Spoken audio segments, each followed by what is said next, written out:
Hey everybody, it's Jen again, and I'm going to do a slightly more advanced example of finding averages using fractions. This time, instead of just doing three fractions, we're going to do fractions and decimals and how we would average those together. So I'm going to find the average of 1/2, 3/4, and 2.25. Okay, so remember our steps, exactly the same as the last video. We're going to add all three numbers up, and then we're going to divide by the number of numbers we have, 1, 2, 3, and that'll give me my average. You remember from last time, we first have to get common denominators for all of our numbers, and that includes our decimal friend over here. We have to make sure that they're either all decimals or all fractions.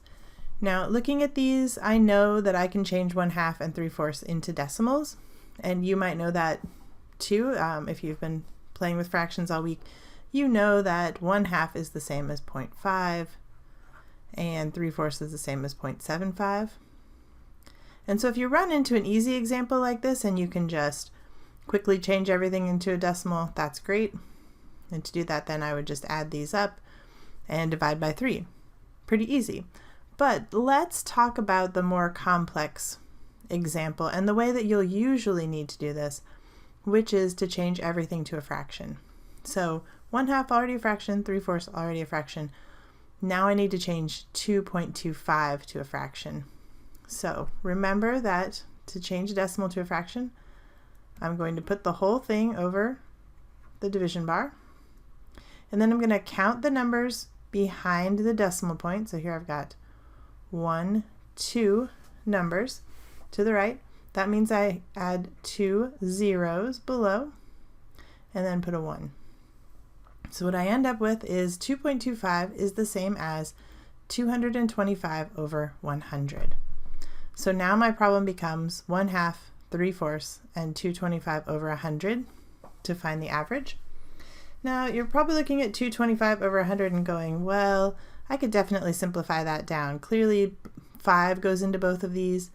I'm going to try and simplify them even further. So I'm looking at 225, and I think 25 will go in there evenly. So I'm going to try dividing both the top and the bottom by 25. 225 divided by 25 is 9. It does go in evenly. And 100 divided by 25 is 4. Okay, so now I've come down to a much easier problem. 1/2 plus 3/4 plus 9 over 4. Okay, I'm pretty close to having my common denominators. Let's clear this screen off and work with these a little closer. Okay, so remember I had 1/2 plus 3/4 plus, and I just figured out that this was 9/4. Okay, sorry, that looks kind of like a Y. So I still have to find common denominators, which means I've got them for 3/4 and 9/4, but I need to change 1/2 to have a common denominator with these. Luckily, 4 is pretty easy to get to, so I know that 1/2 can be changed to fourths. So 2 times 2 is 4, which means I have to take the top times 2, and I get 2/4.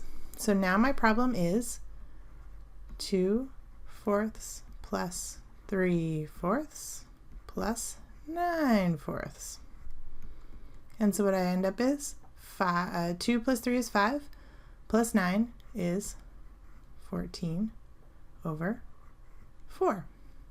Okay, so now I've done step 1. I've added all of my fractions together. I get this.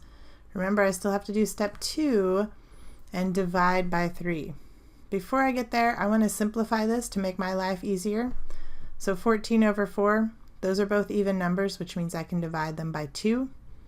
So 14 over 4 and divide by 2, and I get 7 over 2. Okay, so now I want 7 over 2 divided by 3. I'm going to put 3 over 1, so I have fractions.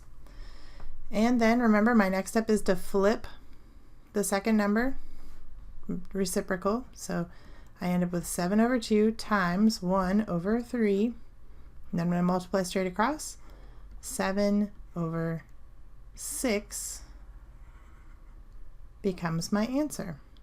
Okay, so that is the average of 1/2, 3/4, and 9/4. 7 over 6, which we could also call 1 and 1/6 if you want to simplify it down. Both of these are correct. You don't have to change it into a mixed number. And that is how you find the average of decimals and fractions when they're all together.